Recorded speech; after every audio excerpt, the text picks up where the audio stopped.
Top of the middle of the day to you, ladies and gentlemen, boys and girls. We're in the shop for another little narrative session. I'm going to throw disclaimers out right out of the gate. This is going to be long. It'll be tedious.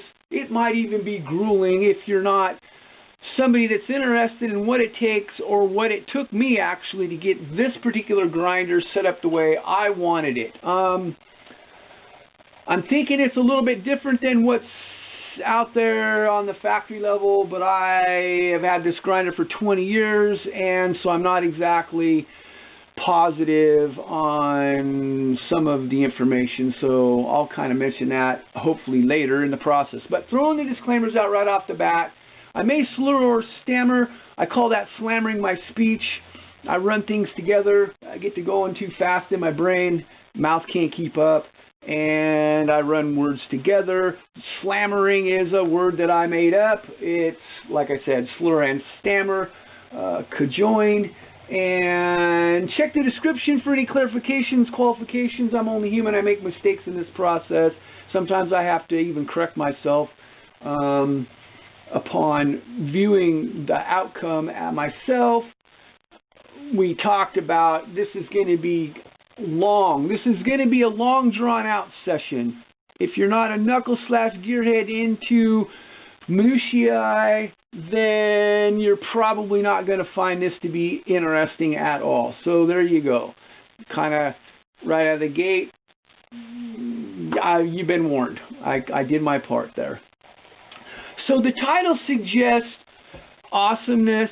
I would never title anything that I've done as the world's best or world's greatest or world's most anything, because that insinuates that I think that what I'm doing is better than what anybody else has done or can do or is doing anywhere on the planet. I just don't subscribe to that philosophy on a personal level. I'm not ever going to title anything that I've done as world's greatest or world's best, because I don't think that's actually possible for me to do it. There you go on that one. At least you understand where I'm coming from. Essentially, I can say that I'm not responsible for this machine whatsoever. I didn't have anything to do with it, and I've used it. I've had it for 20 years. I'm saying overall, world's best. And we're going to go into the reasons why. So if we talk about that in concept, you're going to have to deal with some criteria. I think mobility is probably important, especially for some guys when they travel around a lot. Mobility is actually pretty critical. Ease of adjustability, we're going to talk about that a little bit. Hopefully I remember this one scenario that actually happened. And outcome, how does it perform in the end once you get it dialed in? So if we kind of segue out off of that for just a second, before there were grinders, there were files. And I have a kind of a collection. This is a plain flat file for doing the stops. We have a couple different sizes of round files, since there are different sizes of teeth and they require a different angle setup, I guess, technically, round files. And then we have a three-cornered file, which is shaped like a triangle, except on the very outside edge it's got a flat spot. Now, these are actually pretty good, but you can get a lot of hook going with this particular file if you're not careful, so you just have to be careful, I guess. There's this particular one is a combination flat and chisel file, so out on the edge it's chamfered or tapered, beveled, probably more accurate. And so you can do your stops, rakers, riders, change the elevation of those, and you can file your chain or touch it up. One thing I will note that the files of today aren't anything like the files of back in the day, quote unquote. They used to last a while. Seems like they don't. This is a Ferd, if you want to talk about the particular brand. I do have a collection of UFO files. They're double-ended. They actually made a couple different sizes. This is a 150. This is for working on a 404 size chain, the teeth essentially, and this is a 140 size. They are a combination of flat, but they're actually rounded on that outside edge. As far as I know, this is what you can put the best file job on a chisel chain with, as far as if you're hand filing. Now, what I think is that the guy behind the file itself is really where it's at in getting your chain dialed in. I actually scarfed up when I figured out these were going to be no longer available. I actually ended up with a box of the 150s. I have a couple boxes of the 140s, which is pretty nice. I don't use them very often. I carried one of these in my boot actually a lot back in the 80s and stuff, so they work really well. I would have to say that the best chains I've ever had were hand filed. I will say that. Second best if you get your grinder set up properly. So, mobility, let's talk about that for a second. This grinder doesn't really weigh much. The motor's pretty heavy, but the base, which is this part, is some kind of an aluminum composite, I think, as far as I know. I've never actually seen a schematic, a blueprint, a diagram that spells out what the individual parts are called, so I'm going to wing it on a little bit of that. But it's not super heavy. There's a set screw in the back that holds it. I don't actually tighten that up because I want to be able to move this thing around a little bit here and there sometimes, and when I go traveling I want to just be able to lift it off and move on. And so if we talk about the support, there's the stand. If we look down at the bottom of this thing, we can see that there are a couple of, well, one of them broke off, 7/16 size bolts that hold the stand support tube. That's an actual metal tube right there into the three-legged base. I don't take it apart when I'm traveling. I throw that whole thing in on top of everything else at the end in the rig when we're ready to go. I can actually have this in my vehicle in about, I don't even know, a couple of minutes tops. It doesn't take much time. You just have to be careful. I'll put it in the front seat or in the back on something up on top. So as far as being able to get this thing in your rig and head out on the road, this one's pretty awesome. I guess the razor sharp, and I don't know if it's the razor sharp, I don't know what their swing arm grinder is really called. Sylvie made one. It's a carbon copy of this. I actually talked to an old guy that knew Ray really well, and he said that basically it was a patent right infringement situation, and the early version didn't have an adjustable arm. The early version, Symington that is, and it was the Sylvie version is an actual carbon copy of that one, and there was some lawsuit action going on over that. According to this, like I said, I know an old guy that knew Ray Sylvie actually really well, and so they're kind of the same. Jack Symington developed this, I don't even know how long ago, long time ago. It's a different gentleman owns this particular company or the operation or the rights to build this. I'm not exactly positive, but they're made down in Lakeview, Oregon, kind of down in the southeast part of the state. And Salt Creek is the name of that company that's doing that particular manufacturing process now, as far as I know. But anyway, so the 451B, I've had this for 20 years at this point. I had a Pro Sharp from Sylvie. I worked around an SDM4 quite a little bit. My cousin Gary actually has one of those. I have an old Nielsen production grinder. As far as mobility goes, this one's probably the easiest or one of the most easy to get in your vehicle in case you have to go traveling. So for me, that looks like I've been so far south in the San Bernardino Mountains that I could pretty much sneeze on Mexico. I cut on that first fire that happened up out of Julian when that there was a National Guard helicopter that went through the power lines, clipped the power lines, started a fire, burned up a bunch of territory down there. I went and cut on that. I don't know, that was 2002 maybe or something like that. And I've been in the Cascades and out on the coast in Oregon, Washington, Middle, Central Sierra, all the way to the Northern Sierra. Been in those areas over the years. Been out on the coast quite a bit, NorCal coast, quite a bit over the years. Inland in the Coast Range, quote unquote, Trinity Alps, yada yada yada. So got around essentially. Sometimes we're having to be mobile, is what I call it, and you can throw this thing in your rig and be on the road in, what, 2 minutes? It doesn't take much time if you have it set up the way I do. So if it's not the most mobile grinder that is available or was available because you try to get that Nielsen rustled in the back of your rig, you're in for a tussle. It's definitely a nice machine, production grinder for sure, but it's designed to be sitting somewhere and not moved.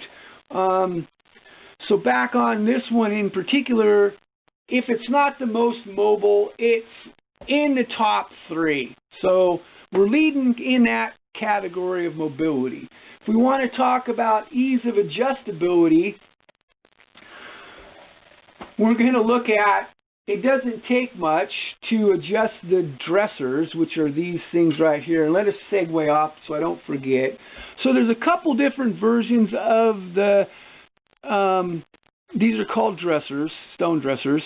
And they basically shape your stone because when it shows up, it's basically, it's like cylindrical and cylindrical technically, but it's not very tall or thick. So you have to basically shape your stone. You're using these diamond dressers. I like the cluster version in one aspect because they do a better job with a nice smooth finish on your stone.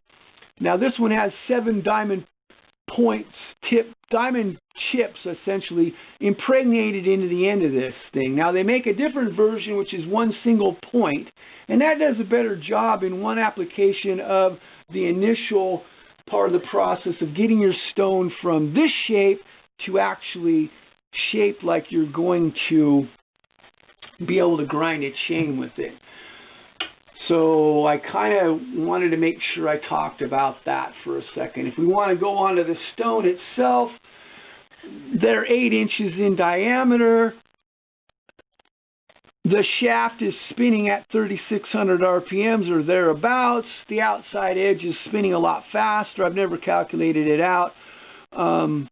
It's a lot faster out on the edge, so you only get about 1/4 of an inch or so, maybe 3/8 of an inch on the radius of stone use, and then you're changing the angles quite a bit if you're not compensating for that with your position of your motor. And some of the applications like an SDM4, you're shooting yourself in the foot.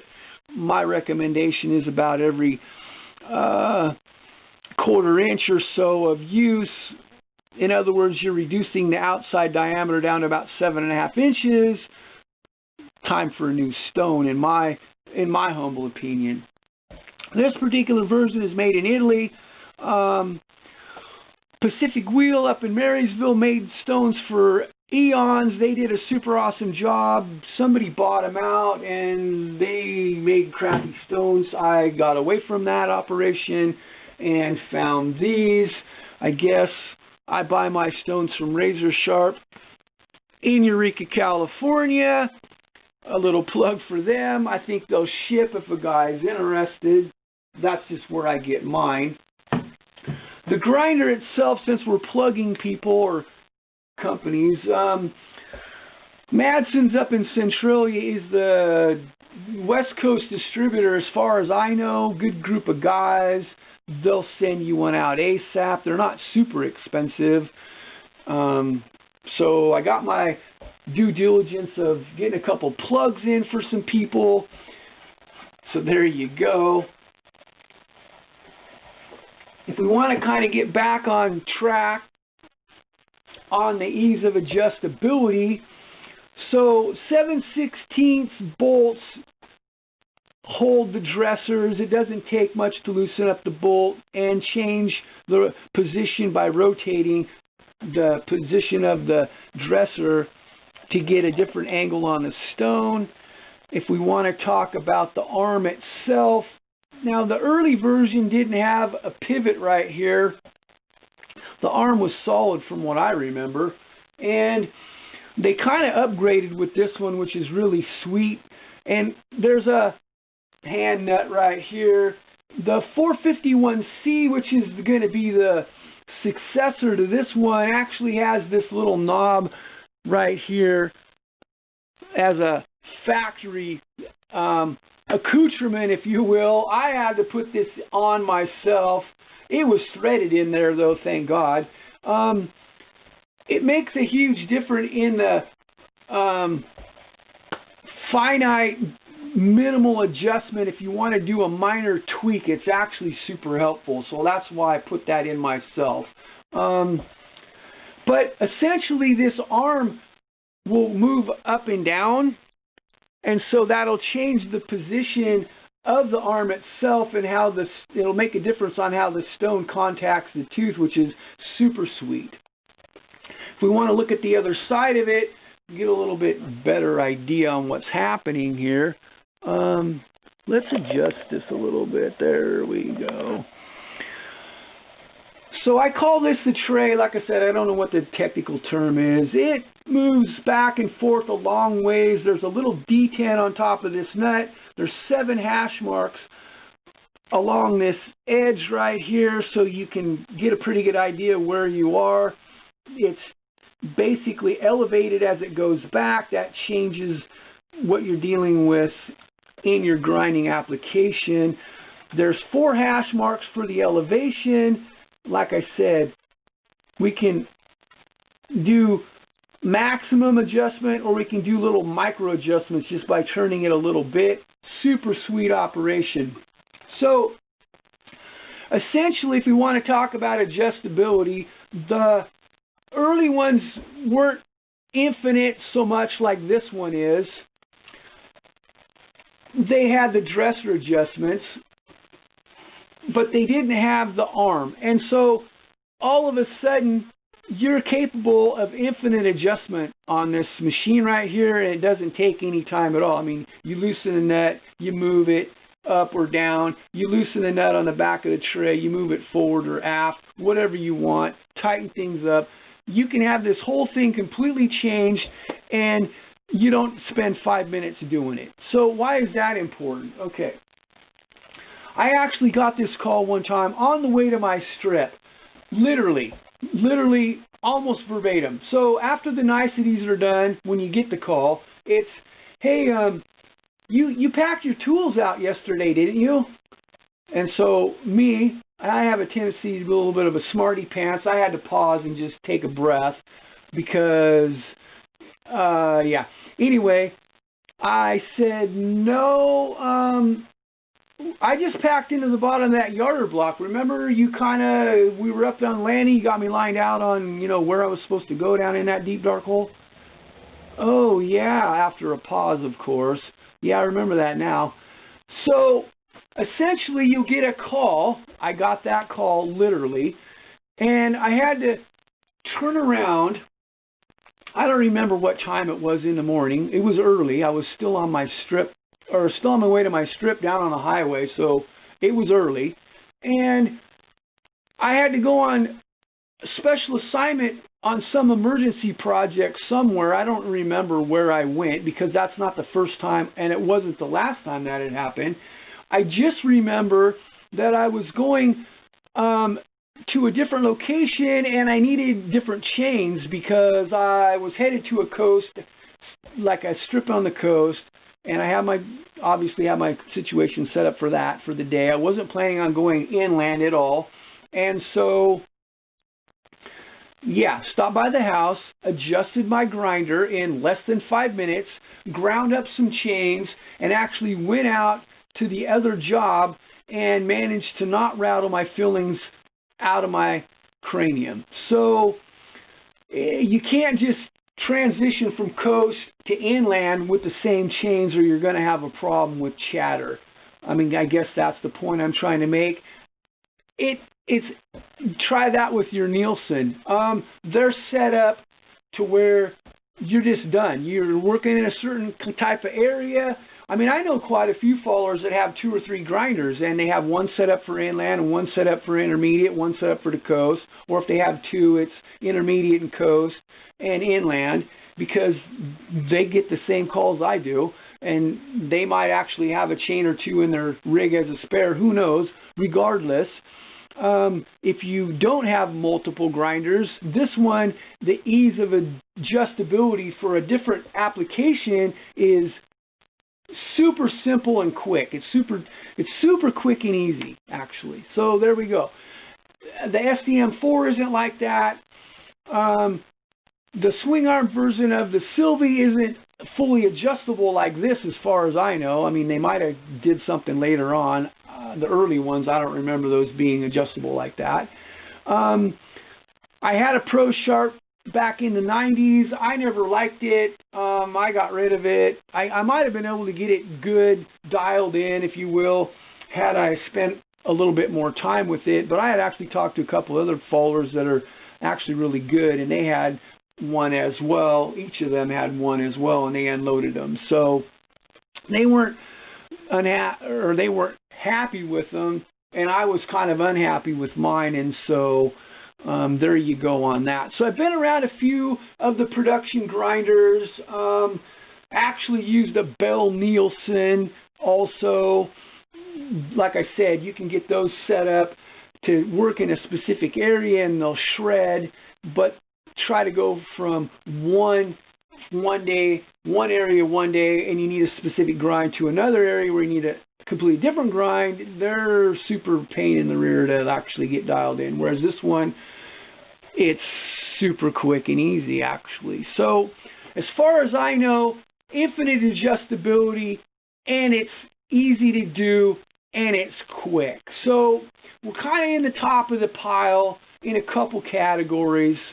As far as the end result, once you get this thing set up properly, your chains will do really well. I mean, I can have this thing set up to rival what I can get on my Nielsen. Part of it has to do with dealing with the actual grinding process, which I'm hopeful I'll remember that as well. But part of it is I can set it up so well by having all the adjustability that it's just nice. It's just a really nice machine that way. The end result, I field a lot of questions through email, through YouTube, on how to set up chains to get them to cut like mine cut. And that is a rabbit hole that has vectors off of the vectors down in there. So I want to just talk about what you get when you get this thing set up appropriately. I mean, we watch on the YouTube channel the chains going through pretty decent sized cuts in fairly short order. I think that once you're able to get this thing dialed into the right position, adjustment-wise, that actually does really well. You can be really consistent on a personal level, so I don't forget this part either. I have a tendency to keep my chain tight with my hands. I wear gloves, and I keep them tight. And if you're going to feed this in there, you want to go super slow. You just want to feed it. A chain, a 32-inch chain should take you 15 or 20 minutes to grind if you're doing it right, in my humble opinion anyway. And so if you're feeding it in there, you're doing it super slow, essentially. And then when you get at the end of it, you just let it rest in there and kind of clean everything out before you pull it back off. So taking your sweet time, you want to as close to a mirror finish on that tooth as you can get. That's partially due to diamond dressers that are the cluster version because it's a much smoother surface on your stone, and part of it is the fact that you're taking your time when you're feeding it in there and you're holding on to it. So that's my recommendation. Now, I use the gray unwaxed stone. I never have liked waxed stones. I think if you're in a hurry, I don't know, I take my time and let the stone do the work. I'm not in a big hurry and trying to make up for it with having the stone be waxed and try to be a speedy process. So that's something that I recommend. The other thing that I do is I'll mark the teeth with a Sharpie. I'll mark 2, 1 on each side. If I can't find where they've been joined and there's 2 teeth together, and that way you can tell when you've done all your teeth. That essentially you're just marking it. So I keep one of these hanging around. So once you get this thing set up, your chains, they can be made to cut really, really well, and they're really, really consistent. There's just a couple tricks that you need to consider in that process. So if we talk about overall outcome, this grinder will make chains that shred through the wood. There's no denying it. So again, if you want to get back to that sensationalized concept with the title, World's Best, currently it's the world's best. It rivals some of the earlier, what we might have been able to call world's best, in the outcome of the chain itself, the resultant cutting capabilities with the chain. It does an excellent job. So that's kind of why I would actually venture to say that about this particular machine. All right, so we're going to vector, or segue, we're going to transition into what it actually took for me to get this grinder set up. Oh, and I actually added the LED light. It came with a regular old incandescent bulb, I guess it was. I don't remember now, but anyway, the LED light's a lot nicer when you're trying to see what you're doing, especially as you get older. We won't mention that whole process. What I will say, I do not recommend to any young guy out there that's falling timber, do not get old. Whatever you do, you're not going to like the outcome. Just avoid it at all costs. So there you go. All right, if we want to get into what I did to set this grinder up, it was actually involved pretty much a nosebleed. I'm not going to try to deny that at all. I don't remember what I started on or I don't remember what tipped it off necessarily, but I couldn't get my chains to not run, essentially. And so I started kind of looking at this thing. Now I don't know for sure. I've heard that Madsen's has a video on how to set this thing up. I've never actually viewed it on a personal level. I don't know what it entails. I have watched some of the video that the manufacturer has. I think they have a website. I don't remember if they go into as much detail as I'm going to be talking about today, but I'm going to explain to you what I did, and I'm going to kind of talk about why I did it, as long as, like I said, I can remember all of this stuff. So it was kind of running, and I had a hard time figuring out why it was running, so I started looking at some stuff. One of the first things that I did was I got myself a little machinist square, and you want something with a fine point. Like nowadays, the Sharpies, fine point Sharpies work really well. But essentially what I did was I put my machinist square on the tray itself. So if we look at that from this side, you're doing 63 and 58 on one side and 50, that's gauge, of chain on the other. So if you need to do the smaller or thinner gauge, you just loosen up the nut, roll the tray around, and then you're doing your thing with a 50 gauge chain, so to speak. But what I did was I put my machinist square on there, and I got essentially I got a flashlight, and I was shining it up back behind there, and what I noticed with this process is from one side of the tray to the other, where the chain runs, it wasn't square across there. It was a different elevation on one side. I don't remember which one, but regardless, there was actually a pretty good air gap in there. It wasn't 1/8 of an inch, but it was more than 1/16 of an inch. So the chain wasn't actually sitting on there square. That's one of the things that I noticed.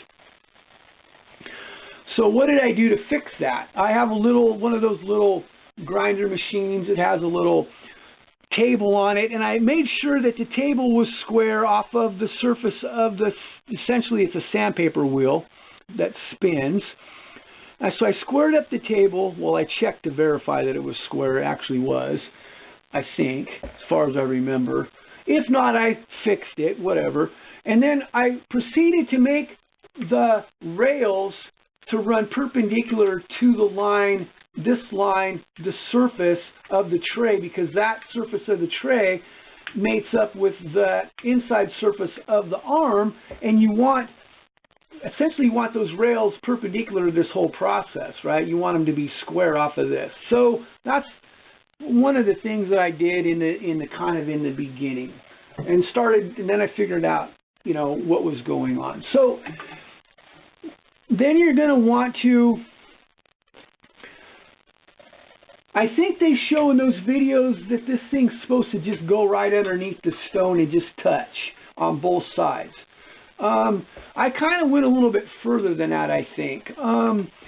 So you get your machinist square on the side of the tray securely, and then you're marking a line across the top that's square. And what I started to do is I wanted that line to touch the stone at the same time at the same place, essentially, on both sides. And that's kind of tell you the orientation of your motor in the base. This is called the base piece. And before I forget, I actually chamfered this off, beveled it off, whatever, so I can get that dresser, the one that does the side plate angles, down out of the way. And why did I do that? Here we're segueing off again because I kind of forgot. I had this motor off multiple times. We'll talk about that later, but so I don't forget. What I did, I ended up stripping this out. It's only 1/4 of an inch. It's not, I don't think it's necessarily like 6061 aluminum, but it's some kind of an aluminum composite material. But there's 4 stainless steel nuts welded together, and that's what's anchoring this screw and this screw over here to this base, because I stripped the threads out in the base, and we'll talk about that hopefully when I remember that later. But so I don't forget, that's why I did that part right there. Kind of back on track. Sorry about that one. If we want to talk about getting it straightened around, so I made an assumption, however, in this whole process, and that was that this base was engineered and there was a drawing that the foundry was working off of. I have never been able to actually get confirmation on that, but essentially I took my calipers and I measured the stops. I think mine are inverted. Another segue. This is schedule 80, like it's 1-inch schedule 80 pipe, water line, PVC essentially. I think it came with schedule 40. After a while, they broke off. You have to tap and thread those, but those are the locking nut, essentially, on the stop for the arm movement. All right, so that's what I did on those.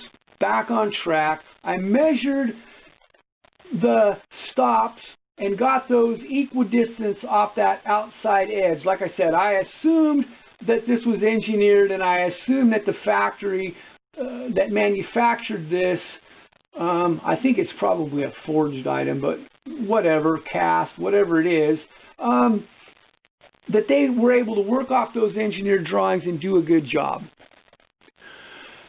That was my assumption. So, back on track,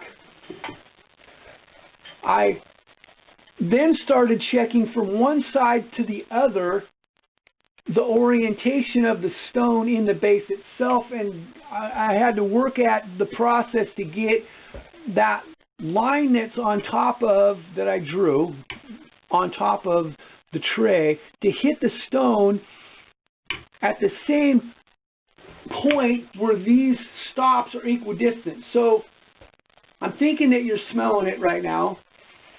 I was trying to get it to hit the tooth from one side of the chain to the other side of the chain exactly at the same time in the process, trying to get it to run straight. That's part of what I was doing, because if one side's offset, it's actually going to have different angles on that whole side, all the teeth, and it's going to want to run because there's different angles. One of them sharper, essentially, on the teeth on one side of the chain sharper than the teeth on the other side. They could actually even be longer. Initially, they were a little bit longer. I again, back with the calipers, kind of was measuring all that stuff.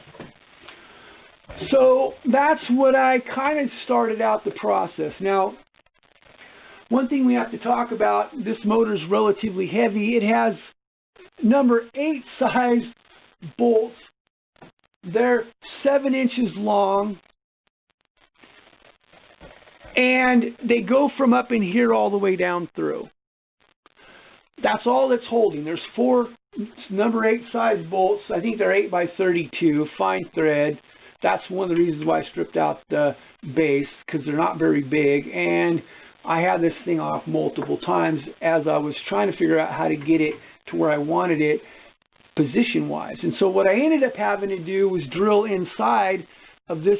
This is actually some kind of a soft metal, some kind of an aluminum too, I imagine.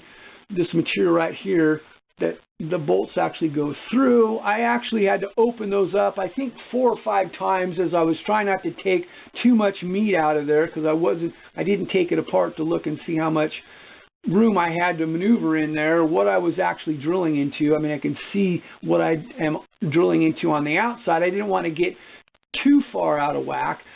So anyway, essentially I opened the holes up so I could move this motor around into a different position that it came in.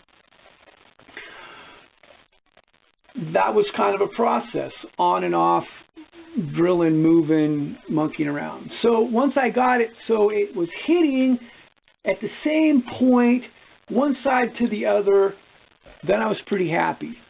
I'm not necessarily saying this is the order of how it happened. This is just what I've done to get to this place. The other thing that I looked at were the nuts. There are actually just nuts that set on the top of the base that keep the motor at a certain elevation off of the base, because the base has got kind of a design or a shape like this underneath here, and so they had to have it up. Well, I started measuring those nuts, and they were not really actually all the same thickness. They were different. So I went through a nut pile, and I got three that were just within a few thousandths thick, and I couldn't find a 4th one, so I ended up using some washers. There's a thick washer, and then there's some small washers stacked on top of it.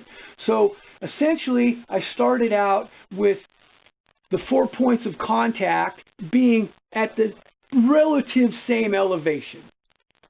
Now, I don't know if you can see the shim in here, but there's 3 shims right here, and there's 1 shim back here. Now, actually, the top shim over here is a paper plate. It's 5 thousandths thick. I couldn't find anything else that would fit in there that would give me the position of the stone from one side to the other except a paper plate. So that's an interesting concept. Now, back on why do we strip those out? Because once we get this thing in the right position, and you can't tell until you tighten everything down where it actually is. As far as running in the same plane, the stone running in the same plane all the way around through the rotation, or in other words, if it's running parallel with itself. So we kind of were working on that part of the equation. And what was I doing down here when I was adjusting that part up there. So we have to go back just a second, and we'll take a look at my phone as to why I went down this road.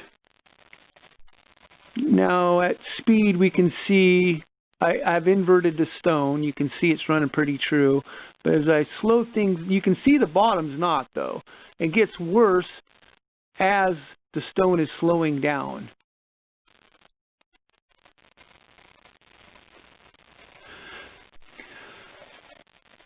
So we saw the waviness happening in the stone. And once I figured out that they're kind of an issue that way, I surfaced the top of the stone as if I was going to start grinding my chains. I actually surfaced the outside edge just as if you're going to grind a chain, and I inverted the stone because I knew that even though the hole is bigger than the arbor and it allows your stone to move, change on the radius a little bit, it doesn't change any kind of angle offset. I mean, it stays basically perpendicular to the shaft, even though it might move a little bit.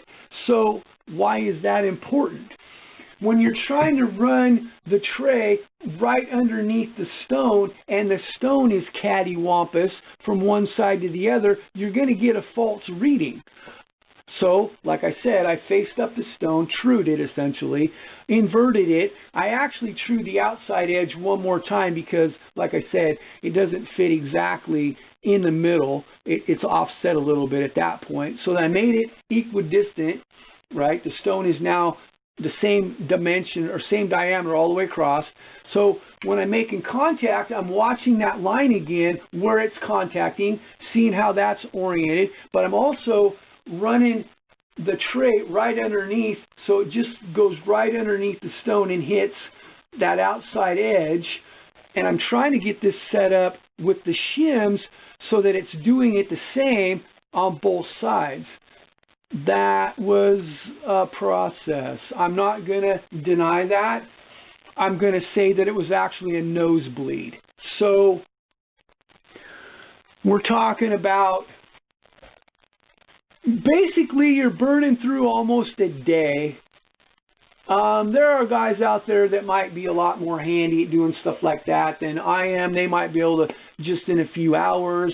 I'm super anal, just getting the motor position in the right place so it was hitting from one side to the other.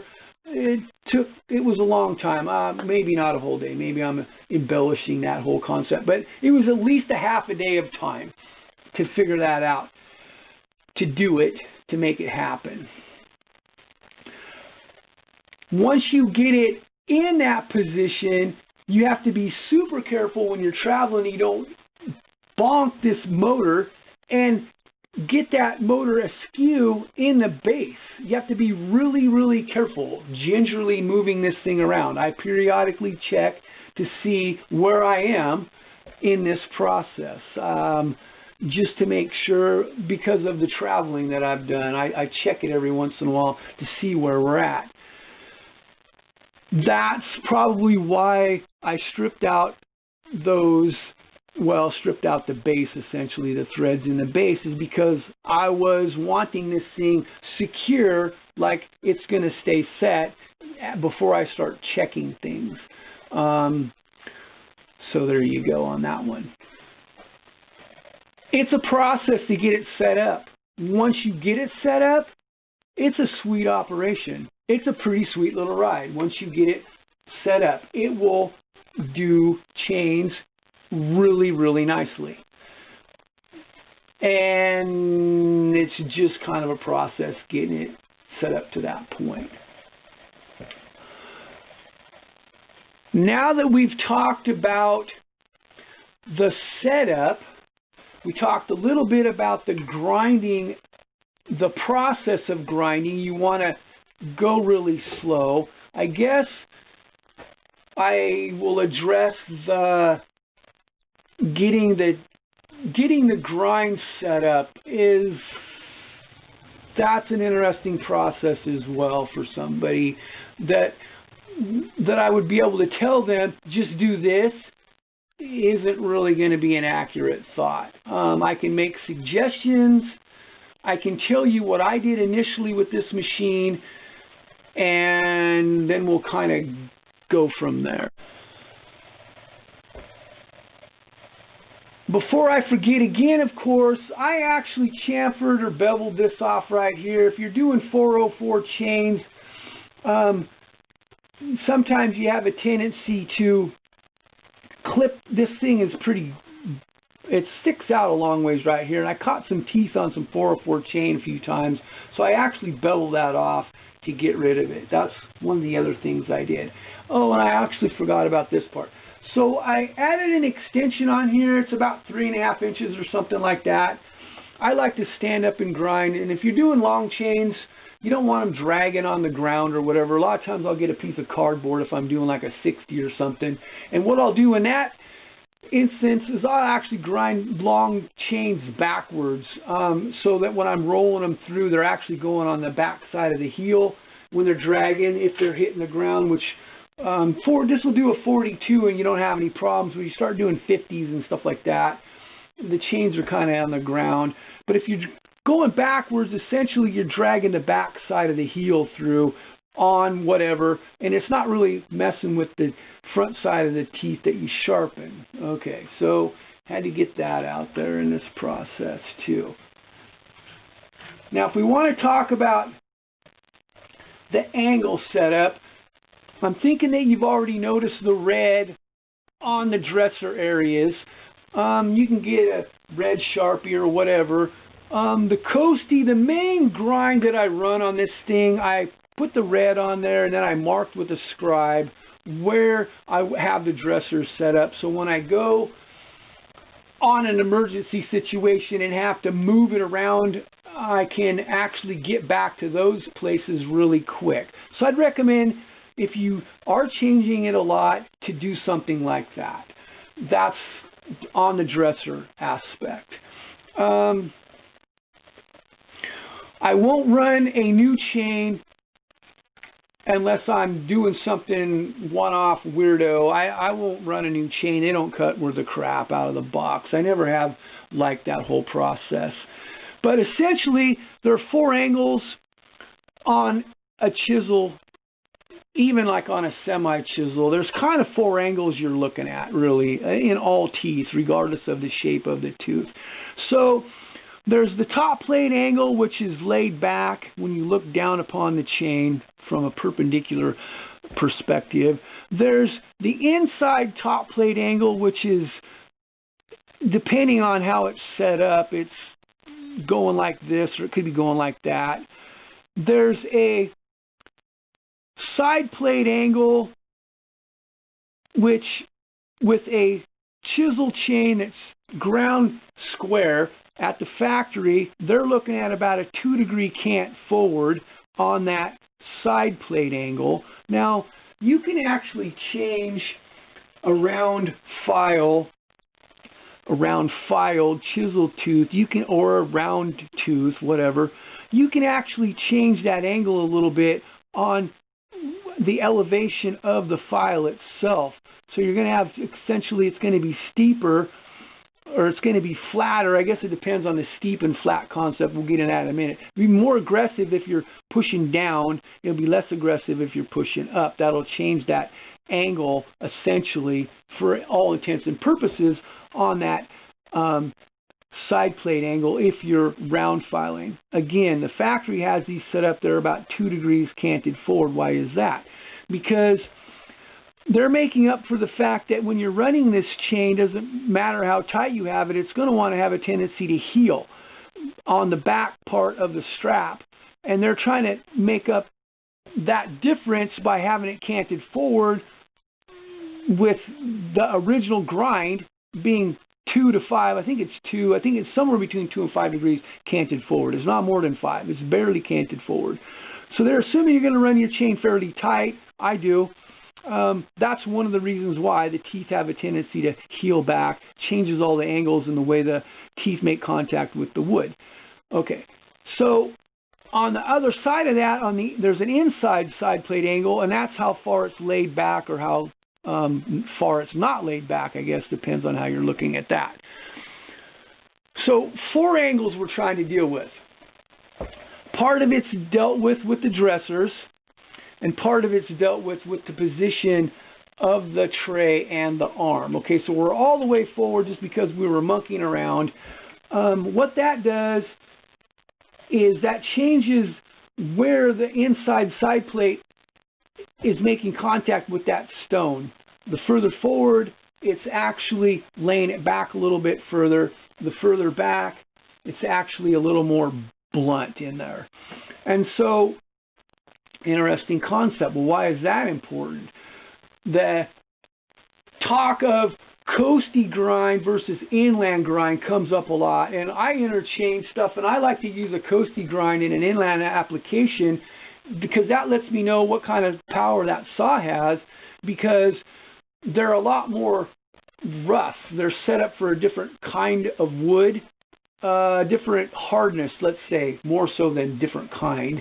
And you want, it actually tests the saw, it actually taxes the saw more when you have a more aggressive chain, and if that saw will pull through a really aggressive chain and not chatter, that kind of tells me what the saw has for power. So sometimes I'll just, because I want to see for myself on a personal level, and when I'm filming and I post it on the channel, I'm taking everybody along for the ride.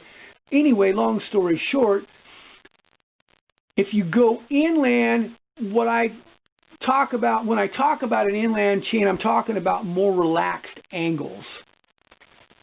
Now we're going to have to get into the chain discussion, but that is going to be a process.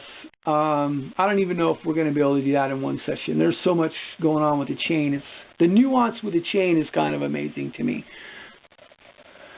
So essentially though, when you have this up and back, you're going to be pretty blunt with your angles of your teeth. And so the more hard the wood is, the more what I call relaxed, or the more blunt you want your angles. Now, you're not trying to beat the wood into submission, however. And so if you get them too blunt for the wood, it seems like they're hammering as opposed to cutting. I don't know if that makes sense. I think some people out there will understand what I just said. But I mean, I've spent a lot of time on the end of pistol grip, so kind of been doing a lot of experimentation. So there's like a fine line between getting it where it'll cut and where it's too blunt and you're pounding the wood apart, not actually cutting the wood. So like whittling, the knife is not like perpendicular and you're trying to whittle, you're actually laid back a little bit. Well, you can get it laid back too far and you can have it not laid back enough. So it's no different with a chain, same kind of a concept. There's like this fine line. So how do you tell somebody over there you want this and this? For me, that'd be impossible. My suggestion is get yourself 3, maybe 4 chains, get yourself some newspaper, and have your tray all the way back and all the way up with the arm, and grind a chain and mark on that newspaper what's happening, because this is what I did. And then run the tray to the, maybe between the 2nd and 3rd hash mark, maybe go up. I mean, this is basically what I did. Go up to the 2nd hash mark on the arm itself, grind a chain, mark on there, do that for 3 or 4 chains, take them out, get your stop set, run it, run each chain. If you can do it in a day, that'd be awesome. A couple hours a piece or something like that. Get a feel for what works in your area. That's exactly what I had to do, because I had no idea what this thing was going on. I mean, I knew from filing chains kind of where I wanted it in certain areas. I mean, where the teeth need to be, and then you're trying to replicate that. So the experimentation was just try it. And that's kind of what I did. I kind of had an idea, but I wanted to see what this thing was capable of. I actually I think I tried 3 chains initially. I think I tried one at the end, one in the middle, one at the front, and in different positions here, 3 different positions here. Checked it out and seen. Now you might find that one cuts better, but it doesn't last, doesn't stay sharp longer. And you might find that one will cut really good and it'll last like all day, essentially. I mean, you're just going to have to experiment. Keep in mind that you're going to have to probably change the dresser angles while you're moving this around, because it changes the process on the top plate angle and the inside or the side plate angle quite a bit when you move from way in the back to the front. That I do know. I wish I could be a little more succinct in this process instead of nebulous, but again, if you're working in super hard dense wood, my suggestion would be to try some positions with the arm up and the tray back and see what you get with that. I mean, I think the coasty grind that I talk about, quote unquote coasty grind, is like, it's essentially a compromise grind, because I mean, me personally, sometimes I've been in a strip where I might be sawing on 5 different kinds of tree species in one day. You might be dealing with some alder and some spruce and hemlock in the bottom, and then you might kind of transition this, like maybe some hemlock and some fir, and then transition with the redwood, and then you transition into like where the oak is in the top with the fir mixed in there. Redwood's kind of in the bulk, but redwood will range. It just depends on where you're located. And so, can you make a chain cut better in any one of those? Yes, you can. Can you make a chain that cuts really good in probably 3 of the 5? Actually, yes, you can there too. But you're going to give up in some of the other aspects. And so, like a really good, great general redwood chain isn't a really good fir chain necessarily. It's just, like I said, you're kind of dealing with compromised. And so you're getting a chain that works relatively good in a lot of different aspects. That would be the red and then the scribed lines, like my general overall average grind for the coast. Those 2 need to be in that spot right there. And then I know from the hash marks and the detent on the nut, which it has a little detent right there, you can get back to where you need to be, and you could mark on there with a Sharpie also. But I mean, I kind of know where I need to be. I wish I could be more helpful with that and go, if you're working in hardwood, you need to be here and here, but generally you do need to be kind of maybe more relaxed. Where that is for your particular area, I do not know. You're going to have to check that out.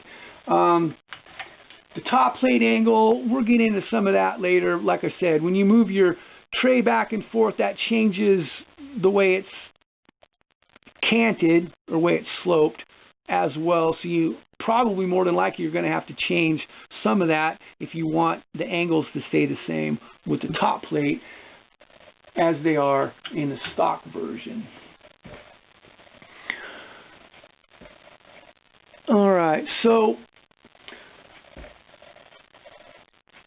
we kind of covered a lot of ground, and it was kind of long and probably tedious, and if you made it this far, I'm super thankful. I guess I looked at this and thought, if one person viewed this and they actually came away with a nugget of information, that I've done my job trying to help out. I'm doing this, takes a lot of time, takes some thought, and I just remembered something that I didn't even address. So, compressed air, blowing this thing off a lot. And I use this stuff called LPS. It's a greaseless lubricant. And I'll spray the pivot points. Like I said, they're bearings in the pivot points in the 451B and the 451C. All the pivot points have little roller bearings in there. So I'll spray that on and work it in, and then I'll blow everything off. This is super expensive. It is not cheap. It was $15.25. I've had this can for I don't even know how long. But out on the coast, there's a lot of corrosion. I've actually helped some ladies out in a grocery parking lot. They can't get their key in because they can't get their key to work in their lock because of the corrosion from the salt there. I used to carry one of these around. I've saved actually a number of ladies over the years. And you just put it in the lock, blast it, and lo and behold, they can get in their car and they're safe to drive away. But it's expensive. But it's greaseless. That's highly critical, so you're not collecting a lot of the grinding dust. Okay, the other thing that I kind of spaced on that I just remembered in this process, the chain stop itself, this out here on this edge, it's hardened, and it is really hard. It'll dull your chain like that. But essentially, it's set up to go from one side to the other. I ran the set screws in and tried to get it so it hit the teeth equally on the back, and so it was hitting the teeth. I don't want the option of it getting out on one side or the other and going too far, because that'll change the position of the tooth in relationship to the stone. I wanted it set up so that it was essentially set. It hits the back of both teeth. They're the same distance. Less to go wrong, I guess. I stupid-proofed it. Saved myself from myself in that aspect, I guess.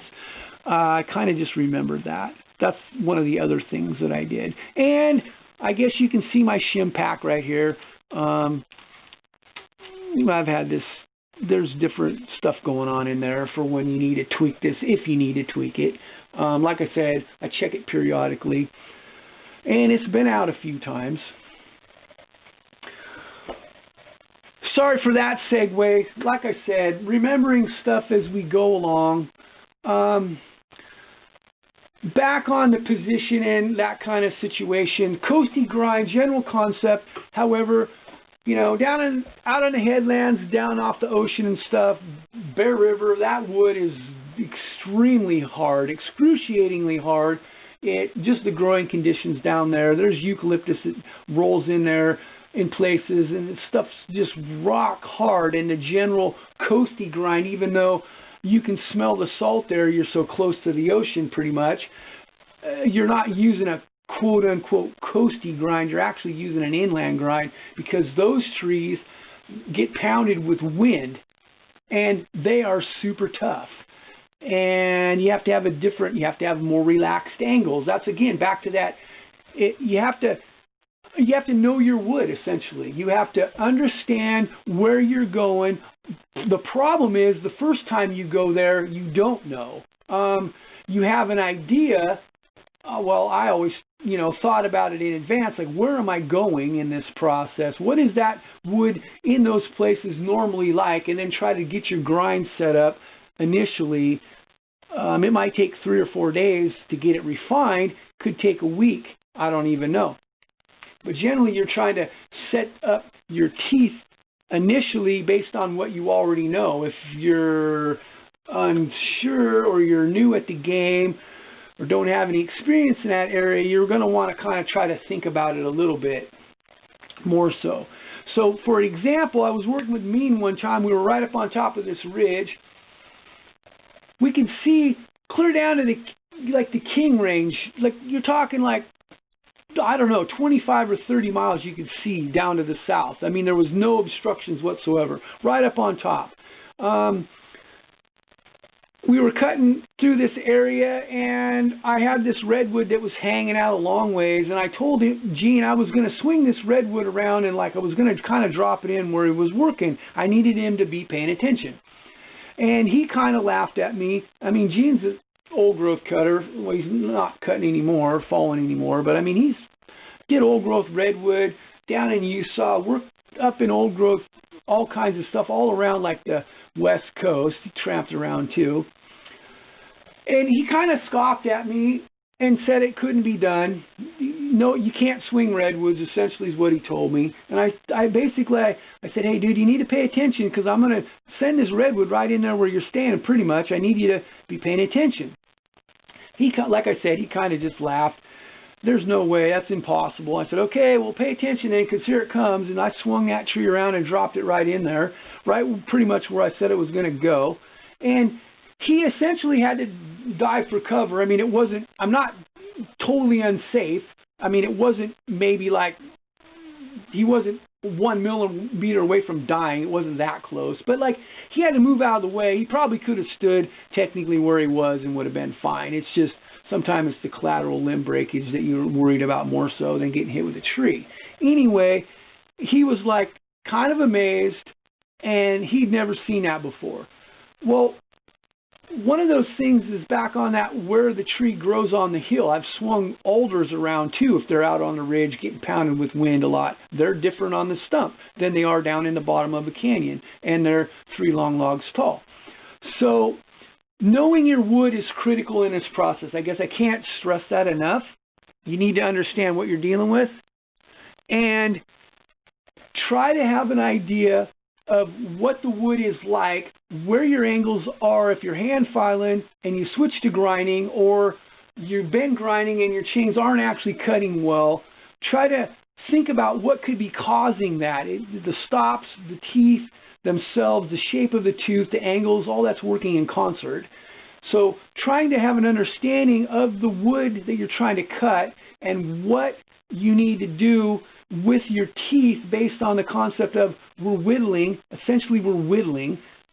You know, how do we whittle and get the most production in the process? Well, different wood requires a different angle of the knife. Same concept with the teeth. Again, I'm hopeful that somebody, even like one person, gleaned a nugget out of this process. Setting this up, for me personally, on a personal level, I can't say that my method is any better or any worse than anything else that's out there. I think it's a little different, maybe more involved than what the factory shows. I haven't seen what Madsen's has available on their website. I just know what I did because I wanted my chains to cut straight, essentially. And so there you have it. Long-winded. Thanks a lot for taking the time to tough it out. It's much appreciated. Yeah, just thanks for watching this session, and have a blessed day wherever you might be on God's green earth.